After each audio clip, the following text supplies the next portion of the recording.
আসসালামু আলাইকুম ওয়া রাহমাতুল্লাহি ওয়া বারাকাতুহু। আলহামদুলিল্লাহ, সমস্ত প্রশংসা সেই মহান রব্বুল আলামিনের জন্য। দরুদ ও সালাম বর্ষিত হোক তার প্রিয় হাবিব নবী হযরত মুহাম্মদ সাল্লাল্লাহু আলাইহি ওয়াসাল্লামের জন্য। আজকে এই সংক্ষিপ্ত সময়ে আমার আলোচনার বিষয়, যে সকল হারামকে মানুষ হালকা মনে করে সে এরূপ বিষয় সম্পর্কে একটি বিষয় নিয়ে কথা বলবো ইনশাআল্লাহ। সেই বিষয়টি হচ্ছে সালাতে ধীর স্থিরতা ভাব বজায় রাখা। সবচেয়ে বড় ধরনের চুরি হচ্ছে সালাতে চুরি। মিশকাত হাদিস নাম্বার 885, রাসূল সাল্লাল্লাহু আলাইহি ওয়াসাল্লাম বলেছেন, সবচেয়ে নিকৃষ্ট ধরনের চোর হচ্ছে সেই ব্যক্তি যে ব্যক্তি সালাতে চুরি করে।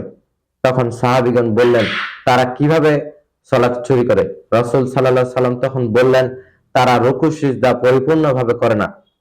আজকাল অধিকাংশ মুসল্লিকে দেখা যায় যারা রুকু সিজদা পরিপূর্ণভাবে করে না, তারা সালাতে ধীর স্থিরতা ভাব বজায় রাখে না। রুকু থেকে যখন মাথা তোলে তখন পিঠ সোজা করে দাঁড়ায় না, দুই সিজদার মাঝখানে পিঠ সোজা করে বসে না।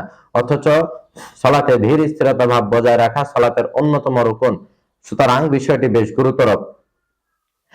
মিশকাত হাদিস নাম্বার 855, রাসূল সাল্লাল্লাহু আলাইহি ওয়াসাল্লাম বলেছেন, কোন ব্যক্তি যে পর্যন্ত না রুকু সিজদায় তার পৃষ্ঠদেশ সোজা করবে সে পর্যন্ত তার সালাত যথার্থ হবে না। সুতরাং আমাদেরকে সালাতে ধীর স্থিরতা বজায় রেখে সালাত আদায় করতে হবে। আজকের আলোচনা এই পর্যন্তই। আশা করি বিষয়টি স্পষ্ট হয়েছে। আসসালামু আলাইকুম ওয়া রাহমাতুল্লাহি ওয়া বারাকাতুহু।